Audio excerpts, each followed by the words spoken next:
عظمت جرأت و ہمت کا ہے اظہار، سیدھی بات روایات صحافت کا علم بردار، سیدھی بات۔ ناظرین گرامی السلام علیکم ورحمۃ اللہ وبرکاتہ۔ سیدھی بات کے تازہ ترین پرائم ٹائم میں آپ لوگوں کا استقبال ہے۔ ناظرین گرامی میں انصار عزیز ندوی اس وقت آپ لوگوں کے سامنے کچھ اہم ترین خبریں، کچھ وائرل ویڈیوز اور کچھ تنقیدی تجزیے لے کر کے حاضر ہوا ہوں۔ ناظرین گرامی، کس طرح سے پولیس کے ہراسانی سے پریشان ہو کر کے ایک خاتون نے خودکشی کر لی ہے، تو شیو سینا کے ایک لیڈر کی جانب سے ماسک نہ لگائے جانے کا طریقہ نہ آنے کی وجہ سے کس طرح ویڈیو وائرل ہوئی۔ یوکرین کے رہائشی علاقوں پر بھی رشیا حملہ کرنا شروع کر دیا ہے۔ نواب ملک کو آخر اسپتال میں کیوں داخل کروایا گیا؟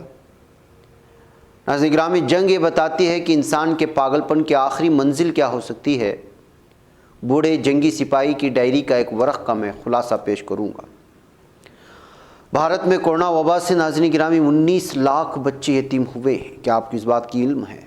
آئیے اس پر بھی میں تفصیلات کے ساتھ روشنی ڈالتے ہوئے آندھرا پردیش میں ہوا بازی اکیڈمی کا طیارہ کس طرح حادثے کا شکار ہوا، اور جو یوکرین میں پھنسے تھے ہندوستانی طلبہ ان کو کس طرح نکالنے کی تیاری ہو رہی ہے، اور وہ کہاں اس وقت رومانیہ پہنچنے کی خبریں ہیں، یہ ساری چیزیں آپ لوگوں کے سامنے رکھوں اس سے پہلے آپ لوگوں سے درخواست ہے کہ جن احباب نے ہمارے چینل کو سبسکرائب نہیں کیا ہے کر لیں، ہماری ان ویڈیوز کو دوستوں تک پہنچانے میں ہماری مدد کریں، لنک کو شیئر کریں۔ ادارے کی مضبوطی، ناظرین گرامی، آپ لوگوں کی مضبوطی ہے، اور آپ جانتے ہیں کہ آپ کو کرنا کیا ہے، اس کے لیے نیچے تفصیلات دی جا رہی ہیں۔ ناظرین گرامی، سب سے پہلے بات کرتے ہیں کہ پولیس کی ہراسانی اور پھر قرض داروں کی ہراسانی کی وجہ سے کس طرح سے دل برداشتہ ایک خاتون نے خودکشی کر لی ہے۔ یہ بنگلورو شہر کے قریبی علاقے سے خبر آ رہی ہے۔ نیلمنگڑا کے ماروتی نگر سے تعلق رکھنے والی اس خاتون نے خودکشی کر لی۔ اس کا نام عقیلہ 35 سال بتایا گیا ہے۔ یہ اور اس کے شوہر نے مل کر کے چندن نامی ایک شخص سے 1 لاکھ روپے قرضہ لیا تھا، اور واپس جو ہے ادا نہیں کر پا رہے تھے، تو اس درمیان چندن نے پولیس کا سہارا لے کر کے لگاتار عقیلہ اور اس کے شوہر مدھوسودن کو تکلیف دینے اور ہراسانی کرنے کی کوشش کر رہا تھا، اور بار بار پولیس لگاتار خاتون کو پریشان کرنے کی کوشش کر رہی تھی۔ اس درمیان میں اس کا شوہر مدھوسودن جب گھر میں نہیں تھا تو پولیس نے عقیلہ کو گرفتار کر کے جیپ میں بٹھا کر کے لے گئی اور اس کی تحقیقات کر کے واپس بھیج دیا۔ تو اس طرح پولیس کی جانب سے ہراسانی کرنے، حراست میں لے کر کے پولیس تھانے لے جانے، اس سے دل برداشتہ ہو کر کے اور پڑوسی لوگوں کی جانب سے چیموگیاں کرنے کی وجہ سے اس نے خودکشی کر لی، اور اپنے ڈیتھ نوٹ میں قرض داروں کو اور پولیس کو قصوروار قرار دیا ہے اپنی موت کا۔ تو ناظرین گرامی، یہ زندگی کے مسائل ہیں، کس طرح سے جو ہے پولیس لگاتار ایک خاتون کو پریشان کرتی رہی یہاں تک کہ وہ خودکشی کر لی۔ اب یہ معاملہ لگاتار جو ہے سرخیوں میں آیا ہے کہ پولیس کو کیا حق بنتا ہے کہ وہ پوری طرح سے خاتون کو صرف 1 لاکھ کے قرضے کے لیے جیپ میں بٹھا کر کے معاشرے کے سامنے اور سماج کے سامنے اس کو بے عزت کرے۔ اب پولیس کی جو ہے بہت زیادہ تنقید کی جا رہی ہے اس معاملے کو لے کر کے ناظرین گرامی، اور معاملے کی تحقیقات کرنے کی بات خود پولیس انتظامیہ نے بھی کہی ہے۔ آئیے بات کرتے ہیں، ایک ویڈیو وائرل ہوئی ہے ناظرین گرامی۔ آج کل ماسک پہننا زندگی کا ایک حصہ بن چکا ہے، آپ لوگ جانتے ہیں، تو الگ الگ طریقے کے ماسک لوگوں کے سامنے آ رہے ہیں۔ ایسے میں ایک ویڈیو وائرل ہوئی، جو ویڈیو لوگوں کے لیے بڑی مضحکہ خیز بھی بنی اور الگ الگ تبصروں کے لیے بھی جو ہے بہت زیادہ ان کے لیے سامان فراہم کرنے لگی۔ جی ہاں، یہ ویڈیو ہے، ایک شیو سینا کے لیڈر ہیں، ایک جلسے میں کوشش کر رہے ہیں کہ ماسک کو پہنیں، لیکن ماسک کو الٹے پہن رہے ہیں، اور کسی نے اس کی تصویر اور ویڈیو بنا لی اور اس کو جو ہے پوری طرح سے وائرل کرنے کے بعد اب جو ہے اس لیڈر کی بہت زیادہ کھنچائی ہو رہی ہے کہ 2 سال کا عرصہ بیت گیا، کورونا کے بعد انسان اسی طرح ماسک پہن رہا ہے جس طرح روزمرہ کپڑے پہنتا ہے، لیکن اس شخص کو ابھی تک ماسک پہننا نہیں آیا، اور اپنے آپ کو شیو سینا کا لیڈر کہتا ہے، اور وہ بھی اسٹیج پر کھڑے ہو کر کے اس کی حرکتیں دیکھیے کہتے ہوئے اس ویڈیو کو وائرل کرنے کی کوشش ہوئی ہے، اور اس پر لوگ اب جو ہے پوری طرح سے لطیفے بھی بنا رہے ہیں۔ جی ہاں ناظرین گرامی، اتر پردیش کے گورکھپور میں منعقدہ ایک پروگرام میں شیو سینا کا لیڈر ماسک N95 پہننے کے لیے بڑی کوشش کر رہا ہے، بار بار کوشش کر رہا ہے، لیکن ناکام ہوتا جا رہا ہے۔ بہرحال ناظرین گرامی، اس ویڈیو کے وائرل ہونے کے بعد اب جو ہے لگاتار تنقید ہو رہے ہیں۔ آپ اس ویڈیو کو دیکھ کر کے اندازہ لگا سکتے ہیں کہ اس پر کتنے لطیفے کیے گئے ہوں گے اور کتنے میمز بنے ہوں گے۔ آئیے اب آپ کو لے چلوں میں ایک اور خبر کی جانب۔ نواب ملک کو اسپتال میں داخل کرایا گیا ہے۔ ناظرین گرامی، یہ خبر آ رہی ہے، آپ کو معلوم ہونا چاہیے کہ اس وقت وہ ممبئی کے جے اسپتال میں داخل ہیں۔ ان کا بلڈ پریشر غیر معمولی طور پر پائے جانے کی وجہ سے یہ ہوا۔ نواب ملک کو کل صبح انفورسمنٹ ڈائریکٹوریٹ کے دفتر سے طبی معائنے کے لیے لے جایا گیا تھا۔ جے اسپتال کے ذرائع نے بتایا کہ ملک کو باقاعدہ طبی معائنے کے لیے اسپتال لایا گیا تھا، لیکن معائنے کے دوران ان کی نبض کی شرح زیادہ پائی گئی اور بلڈ پریشر بھی نارمل نہیں تھا، اس لیے ڈاکٹروں نے انہیں اسپتال میں داخل ہونے کا مشورہ دیا ہے۔ اسپتال کے اندر اور باہر بڑی تعداد میں پولیس اہلکار تعینات تھے۔ تو ناظرین گرامی، منی لانڈرنگ معاملے میں اس وقت جو ہے نواب ملک کو حراست میں لے جانے کے بعد جو سیاست مہاراشٹر میں چل رہی ہے وہ تو آپ کو پتہ ہے۔ اس درمیان میں ہاسپٹل میں ان کے ایڈمٹ کر لے جانے کے بعد ایک بار پھر مہاراشٹر میں سیاست گرم ہو گئی ہے۔ ناظرین، کورونا وبا نے پوری دنیا میں کروڑوں لوگوں کی جانیں لیں، تو ایسے میں بھارت میں صرف 19 لاکھ بچے یتیم ہو گئے ہیں، یہ آفیشیل ریکارڈ میں درج ہے۔ برطانیہ کے مشہور طبی جریدہ دی لانسٹ میں ایک رپورٹ شائع ہوئی ہے جس میں کورونا وائرس کی وبا کے دوران اپنے والدین اور سرپرستوں سے محروم ہو جانے والے بچوں کا جائزہ لیا گیا۔ ریاضی کے اصولوں کی بنیاد پر کی گئی اس تحقیقات کے مطابق دنیا کے 20 ملکوں میں مارچ 2020 عیسوی اور اکتوبر 2021 عیسوی کے درمیان 52 لاکھ سے زائد بچے اپنے والدین یا سرپرستوں سے محروم ہوئے۔ تحقیقاتی رپورٹ کے مطابق والدین سے محروم ہو جانے والے بیشتر بچوں کی عمریں 10 سے 17 برس کے درمیان ہیں، اور ان میں اکثریت والد سے محروم ہو جانے والوں کی ہے۔ تحقیقاتی ٹیم کے ایک رکن اور یونیورسٹی کالج لندن میں نفسیات کے پروفیسر لورینس شیر کا کہنا تھا کہ HIV ایڈز کی وجہ سے 10 برس میں تقریباً 50 لاکھ بچے والدین سے محروم ہو جاتے ہیں، لیکن کووڈ-19 نے صرف 2 برسوں میں ہی اتنے زیادہ بچوں کو والدین سے محروم کر دیا۔ یتیم ہو جانے والے بچوں کے اوسط کے لحاظ سے سب سے زیادہ تعداد پیرو اور جنوبی افریقہ کی ہے، جہاں پر 1000 بچوں میں سے بالترتیب 8 اور 7 بچے والدین سے محروم ہو گئے۔ رپورٹ کے مطابق بھارت میں کووڈ-19 کی وبا سے 20 ماہ کی مدت کے دوران 19 لاکھ سے زائد یتیم ہو جانے والے بچوں میں 12 لاکھ کی عمر 10 سے 17 برس کے درمیان تھی، جبکہ بقیہ کی عمر 10 برس سے کم تھی۔ بھارت سرکار نے کووڈ کی وجہ سے اپنے والدین یا سرپرستوں سے محروم ہو جانے والے بچوں کی کوئی حتمی اعداد و شمار اب تک تو جاری نہیں کی۔ البتہ خواتین اور بچوں کے بہبود کی وزارت نے رواں برس فروری تک صرف 3890 بچوں کا اندراج کیا، جن کے بارے میں کہا گیا کہ وہ کووڈ-19 کی وبا کے دوران اپنے والدین سے محروم ہوئے۔ بھارتی قومی کمیشن برائے تحفظ حقوق اطفال NCPCR کی ایک رپورٹ کے مطابق اپریل 2020 اور جون 2021 کے درمیان یتیم ہو جانے والے بچوں کی تعداد 3661 تھی، اور لانسٹ نے بھی تقریباً اسی مدت کے دوران اپنے سروے کیا تھا، لیکن دونوں کے اعداد و شمار میں زمین و آسمان کا فرق ہے۔ یہاں کا ریکارڈ بتاتا ہے کہ 3661، لیکن جو تحقیقاتی رپورٹ اور طبی جریدہ دی لانسٹ کہتا ہے اس کا مطلب یہ ہے کہ لگ بھگ 19 لاکھ بچے یتیم ہوئے ہیں۔ تو آپ اندازہ لگا سکتے ہیں کہ سچ کون بول رہا ہے اور جھوٹ کون بول رہا ہے۔ اتنی بڑی تعداد میں بچے جو ہے محروم ہو گئے ہیں اپنے سرپرستوں سے، اپنے والدین سے۔ ناظرین گرامی، آندھرا پردیش سے آج خبر آئی کہ ہوا بازی اکیڈمی کا طیارہ حادثے کا شکار ہوا ہے، اور اس میں دونوں جو ٹرینی پائلٹ ہے وہ بھی اور جس کو سکھایا جا رہا تھا وہ بھی جو ہے اس میں انتقال کر گئے ہیں۔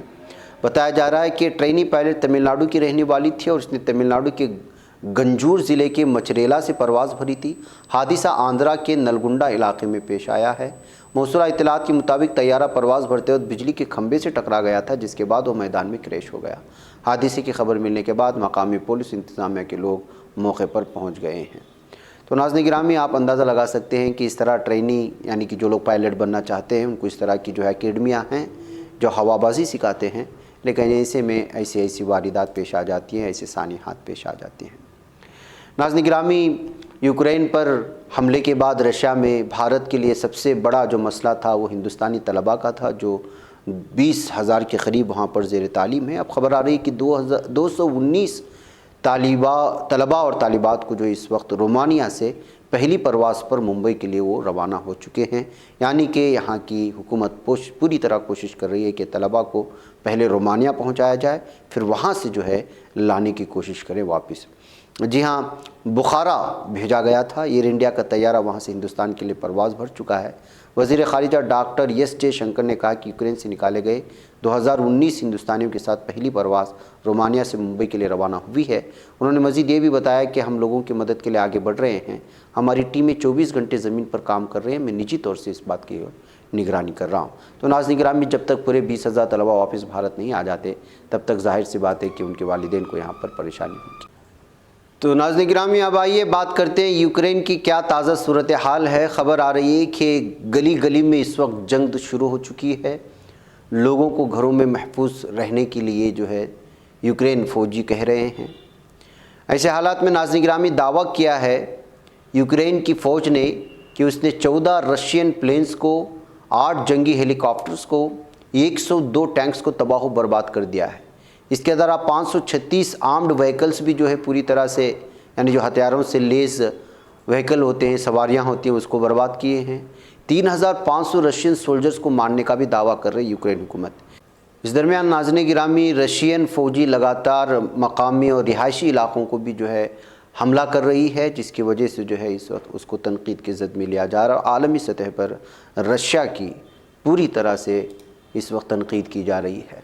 ناظرین، آپ کو بتاتا چلوں کہ جو ہے یوکرینی صدر، اس کی ایک ویڈیو اس وقت آپ دیکھ رہے ہیں، وہ بتا رہے ہیں کہ ہم دارالحکومت کیف کو نہیں کھو سکتے، اور میرے بارے میں الگ الگ طرح کی خبریں ہو رہی ہیں کہ میں بھاگ گیا ہوں، فلاں نہیں ہے، میں اپنے دوستوں، اپنے ساتھی اور اپنے پورے لوگوں کے ساتھ یہاں کیف میں موجود ہوں، مجھے ہتھیار چاہیے اور رشیا کے فوج سے ہم لگاتار لڑتے رہیں گے یہاں تک کہ ہماری جانیں نہ چلی جائیں، یہ یوکرین کے صدر ولادیمیر زیلنسکی نے کہا ہے۔ ناظرین گرامی، ادھر خبر یہ بھی آ رہی ہے کہ روس نے یوکرین پر حملے کے خلاف جو مذمتی قرارداد تھی اس کو ویٹو کر دیا ہے، اور اس کے علاوہ کیف میں دو بدو لڑائی جاری ہے۔ ناظرین گرامی، شہریوں کو گھروں میں رہنے کی ہدایت دی گئی ہے۔ امریکہ اور یورپی یونین کا روسی صدر پر مزید پابندیاں لگانے کا اعلان سامنے آ چکا ہے۔ ایسے حالات میں ناظرین گرامی، جب جنگ ہو رہی تھی اور میں نے کوشش کی کہ کچھ مطالعہ کروں، جنگ کی تاریخ پڑھوں، تو ایک بہترین ناصر عباس نیّر کی ایک بوڑھے جنگی سپاہی کی ڈائری کا ایک ورق پڑھنے کا موقع ملا، اور بہترین انداز میں جنگ کی تباہی کو بتانے کی کوشش کی گئی ہے کہ جنگ یہ بتاتی ہے کہ انسان کے پاگل پن کی آخری منزل کیا ہو سکتی ہے۔ تو سوچا کہ انہی کے حوالے سے ان تفصیلات کو بھی آپ لوگوں کے سامنے رکھوں۔ وہ لکھتے ہیں، میں ان چند بدقسمت لوگوں میں سے ہوں جو دشمن کی گولی کا نشانہ بننے سے محفوظ رہے۔ ان گنہگار آنکھوں نے جنگ سے پہلے، جنگ کے دوران میں اور جنگ کے بعد جو کچھ دیکھا، اسے یاد رکھنے کے لیے انسانی کھوپڑی میں ودیعت صلاحیتیں قطعی ناکافی ہیں۔ باقی سب کی طرح میں نے بھی پڑھ اور سن رکھا تھا کہ انسانی کھوپڑی میں اربوں نیورونز ہیں جو انسان کو اربوں باتوں سمجھنے اور یاد رکھنے اور نئی نئی باتیں تخلیق کرنے میں مدد دیتی ہیں۔ جب تک میں جنگ میں شریک نہیں ہوا تھا، میں اس بات کو مانتا تھا اور اس انسانی شرف کے حق میں بطور دلیل استعمال کرتا تھا، لیکن جنگ سے لوٹنے کے بعد کم از کم مجھے یہی محسوس ہوتا ہے کہ انسانی دماغ کے اربوں خلیے صرف ایک شے تخلیق کر سکتے ہیں، جنگ اور اس کی بربریت کی لاکھوں کروڑوں صورتیں، اور انسان کو صرف ایک شے سے محبت ہے، طاقت اور اس کے انتہائی بھیانک استعمال سے۔ جس آدمی نے ایک جنگ دیکھی ہے اس کے بعد وہ کچھ دیکھنے کے قابل نہیں رہتا۔ ویسے ہم بہت کچھ بھول جاتے ہیں، یہاں تک کہ اپنے پیاروں کی موت کو بھی کسی نہ کسی طرح فراموش کر دیتے ہیں۔ میری ماں بچپن میں مر گئی تھی، نوجوانی میں اس کی بس کبھی کبھی یاد آتی، اور وہ بھی کسی خوشگوار لمحے کی، لیکن جنگ بھلائے نہیں بھولتی۔ میں نے جنگ میں جس وحشت، جس درندگی، جس بربادی، جس ہولناکی کو دیکھا اور بھگتا ہے، اسے میں بیان کرنے سے عاجز ہوں۔ ویسے بھی میں ایک بوڑھا عاجز شخص ہوں جسے خوفناک خواب اور لاچار کر دینے والی کھانسی کے دورے پڑتے ہیں۔ میں محاذ پر لڑا، میں نے بندوق اور توپ چلائی ہے۔ میں نے دیکھا ہے کہ گولیوں کی بوچھاڑ سے آدمی اس طرح کٹ مرتے ہیں جس طرح کسی تیز آندھی میں درخت کی شاخیں ٹوٹتی ہیں اور مرے ہوئے پرندوں کے پر جھڑتے ہیں۔ بندوقوں اور توپوں کی گھن گرج میں وہ چیخ تک سنائی نہیں دیتی جو ایک زندہ وجود اپنی بقا کے آخری جدوجہد کے طور پر اور دوسروں سے مدد کی امید میں بلند کرتا ہے۔ بندوق ایک زندہ وجود سے صرف جینے کا حق ہی نہیں چھینتی، اسے ایک اچانک آ پڑنے والی آفت کا مقابلہ کرنے کا موقع بھی نہیں دیتی۔ میں نے یہ بھی دیکھا ہے کہ کس طرح پرندے، درخت، گھاس اور دوسرے ذیروح بارود کی بھڑکائی آگ میں ایک جہنمی منظر پیش کرتے ہیں۔ سرحد کی دوسری طرف کا آدمی دشمن ہوتا ہے، مگر پرندوں، درختوں، فصلوں کو برباد کرنے کی منطق کیا ہے؟ خیر، جنگ میں منطق ہوتی بھی ہے اور نہیں بھی۔ ایک لحاظ سے جنگ انسانی عقلی و منطقی دنیا کی پرتشدد نفی ہے، اور دوسری طرف ہر جنگ کو ایک منطق، ایک بیانیہ چاہیے۔ سب سے بڑی منطق قوم پرستی ہے، اور سب سے بڑا بیانیہ سرحدوں کے تقدس کا ہے۔ سب سے بڑا تضاد یہی ہے کہ سرحد کے دونوں اطراف ایک جیسی منطق اور ایک جیسا بیانیہ ہوتا ہے، حالانکہ دونوں طرف اس جارحیت کی انتہا ہوتی ہے جسے بقائمی ہوش و حواس کوئی انسان شروع نہیں کر سکتا۔ جنگ یہ بتاتی ہے کہ انسان کے پاگل پن کی آخری منزل کیا ہو سکتی ہے۔ جنگ یہ بتاتی ہے کہ دوسروں سے نفرت کی انتہا کیا ہے۔ جنگ یہ بھی بتاتی ہے کہ انسانی دلوں میں محبت، مروت، درگزر اور ترحم کے وہ سب جذبات کس طرح اچانک دم توڑ دیتے ہیں جنہیں پیغمبروں، فلسفیوں اور فنکاروں نے اعلیٰ ترین اقدار بنا کر پیش کیا۔ جنگ یہ بھی بتاتی ہے کہ آدمی میں دیوتا ہی نہیں بستے، ایسے راکشس بھی ہوتے ہیں، اور وہ دیوتاؤں کو شکست بھی دے سکتے ہیں جنہیں موت اور بربادی کے حد درجہ وحشت انگیز مناظر سے محبت ہوتی ہے، اور یہ محبت اس جنون کی حامل ہوتی ہے کہ بستیاں، شہر، ملک بھی اجڑ جائیں تو ان راکشسوں کا جی نہیں بھرتا۔ میں اس حقیقت کا چشمدید گواہ ہوں کہ صرف راکشس ہی جنگ لڑ سکتے ہیں اور مابعد جنگ کے اثرات سے غافل ہو سکتے ہیں۔ راکشسوں کے بارے میں کہا گیا کہ ان کے ہاں نہ مستقبل بینی کی صلاحیت ہوتی ہے، نہ تخیل کی، وہ طاقت کی جارحیت کے نشے میں سرشار ہوتے ہیں۔ میں نے کسی زمانے میں اردو کے افسانہ نگار سعادت حسن منٹو کا ایک افسانہ ٹیٹوال کا کتا پڑھا تھا۔ اس میں ٹیٹوال کی پہاڑی جو ایک ایسی جگہ ہے جو پاکستان اور بھارت میں اول روز سے جھگڑے اور ممکنہ جنگ کا باعث ہے، پر پاکستان اور بھارت کے فوجی بندوقیں تانے ہوئے دکھائے گئے ہیں اور ایک کتا کہیں سے آ نکلتا ہے۔ آزادی کے بعد ایک خطے کے لوگ ایک یا دوسری قوم بن گئے۔ یہ بات فوجیوں کو کسی حد تک سمجھ آتی تھی، لیکن ایک طرف کا کتا جب دوسری طرف جائے گا تو وہ کون ہوگا، ہندوستانی یا پاکستانی؟ یہ بات ان فوجیوں کے پلے نہیں پڑتی تھی۔ منٹو کے غیر معمولی دماغ نے یہ سوال اٹھایا کہ جنگ میں کتوں کی شناخت کیا ہوگی؟ کتوں کو بھی ثابت کرنا پڑے گا کہ وہ ادھر کے ہیں یا ادھر کے۔ خیر، منٹو کے افسانے میں کتا بیچارہ مارا جاتا ہے کیونکہ دونوں طرف کے فوجی اسے دوسری قوم کا کتا بنانے پر تلے تھے۔ کتے کے پاس ایک سہولت ہوتی ہے کہ وہ چل سکتا ہے، بھاگ سکتا ہے، چھپ سکتا ہے، لیکن بدقسمتی سے ٹیٹوال کا کتا اس فطری سہولت سے فائدہ نہیں اٹھا سکا۔ لیکن درخت اور فصلیں کیا کریں؟ جنگ جب شروع ہوتی ہے تو درختوں اور فصلوں کو بھی قومی شناخت دے دی جاتی ہے۔ جو سلوک دشمن فوجی یا دشمن قوم کے لوگ اور شہروں سے ہوتا ہے، وہی سلوک اس کے درختوں سے ہوتا ہے۔ حالانکہ ایک سرحد پر کھڑا درخت اپنا سایہ دونوں اطراف ڈالتا ہے، پر جنگ میں کون سوچتا ہے کہ زمین پر جتنا حق ہمارا ہے اتنا ہی حق باقی مخلوقات کا بھی ہے۔ مجھے اعتراف ہے کہ جنگی محاذ نے مجھ سے سوچنے کی صلاحیت بالکل چھین لی تھی۔ میں نے ایک مرتبہ اسکول کے استاد سے کہا کہ میں بڑا ہو کر فوجی بننا چاہتا ہوں، یہ پیشہ کیسا ہے؟ استاد مسکرائے اور کہا، اگر فوجی بننا ہو تو بنو، سوال نہ کرو۔ فوجی سوچتا نہیں، عمل کرتا ہے، اور اس کا عمل حکم کی تعمیل تک محدود ہوتا ہے۔ بعد میں نے دیکھا کہ حکم کی تعمیل کا یہ سلسلہ بہت دور تک اور باہر تک جاتا ہے۔ اس سلسلے کی آخری کڑی کو جب تک پکڑا نہیں جاتا اور اس کا محاسبہ نہیں کیا جاتا، دنیا میں جنگیں جاری رہیں گی۔ میں جنگی محاذ پر سوچ نہیں سکتا تھا۔ آدمی ہوتے ہوئے جو نہ سوچے یا نہ سوچ سکے، اس کی حالت کا اندازہ کون لگا سکتا ہے؟ شاید وہی لگا سکتا ہے جس نے محاذ پر ایک بندوق پکڑ کر اس کا گھوڑا دبایا ہو اور سامنے بارود کے دھوئے میں گوشت کی دھجیاں اڑتی دیکھی ہوں۔ اس منظر کو دیکھنے، اسے دہرانے اور اس کے نتیجے میں ایک عظیم اجر کی تمنا کرنے کے لیے ذہن کے سوچنے کا عمل بند ہی رہنا چاہیے۔ لیکن فوجی بھی ایک آدمی ہے، اور ایک آدمی کب تک بغیر سوچے رہ سکتا ہے؟ میں یہ گواہی دینا چاہتا ہوں کہ ایک فوجی جب محاذ سے واپس آتا ہے اور ریٹائرڈ ہو جاتا ہے، بوڑھا ہو جاتا ہے، تو وہ طرح طرح کے عوارض کا مجموعہ ہوتا ہے، کئی طرح کے ڈس آرڈر کا۔ میرے 4 ساتھیوں نے واپسی پر خودکشی کر لی۔ ان کی یادداشت وہ سب سہارنے سے عاجز ہو گئی تھی جو کچھ انہوں نے محاذ پر کیا اور دیکھا تھا۔ جنگی محاذ سے لوٹا ہوا شخص جس احساس سے جرم میں مبتلا ہوتا ہے، اس کو دوسرے لوگ نہیں سمجھ سکتے۔ آدمی جرم کرے اور اسے وقتی مسرت بھی ہو تو اس کی سزا جھیلنے میں کوئی مشکل نہیں ہوتی، لیکن جس جرم میں آدمی کا نہ ارادہ شامل ہو، نہ کوئی مسرت، نہ اس دنیا کی عدالت میں وہ جرم نہ ہو، مگر آدمی کے اندر کی عدالت میں وہ جرم ہو، تو آدمی جس عذاب سے گزرتا ہے اس سے نجات خودکشی کی سوا نہیں ہوتی۔ میں 20 برس بعد آج بھی راتوں کو چیخ مارتے ہوئے اٹھ بیٹھتا ہوں۔ میرے خوابوں میں ایسے عفریت آتے ہیں جن کا ذکر دنیا کی اساطیر میں بھی نہیں ہے۔ شاید قدیم باشندوں نے بھیانک جنگیں نہیں دیکھی تھی جو میں نے دیکھی۔ اگر میں ان خوابوں کو لکھوں تو ہیبت ناک اساطیر کا ایک نیا مجموعہ تیار ہو، مگر میں اس لیے نہیں لکھتا کہ دنیا میں پہلے ہی بھیانک خوف کا راج ہے۔ میں جنگ نہیں روک سکا، کسی نئی جنگ کے امکان کے خاتمے کے لیے تو کچھ کر سکتا ہوں۔ کاش میری طرح قبر میں ٹانگیں لٹکائے بوڑھے کھڑے آگے آئیں اور دنیا کو بتائیں کہ جنگ صرف چھینتی ہے، دیتی ویتی کچھ نہیں ہے۔ تو ناظرین گرامی، بوڑھے جنگی سپاہی کی ڈائری کا ایک ورق، اس کا کچھ اقتباس میں نے آپ لوگوں کے سامنے رکھا، اور یوکرین میں جو تباہی مچی ہے اور مختلف ممالک میں جو اس وقت تباہی مچائی جا رہی ہے، تمام چیزوں کے حوالے سے ایک بہترین تحریر تھی جس کو پوری طرح سے نیّر صاحب نے بہترین انداز میں اپنے اس کالم میں لکھنے کی کوشش کی، جس کا انہوں نے عنوان دیا تھا بوڑھے جنگی سپاہی کی ڈائری کا ایک ورق۔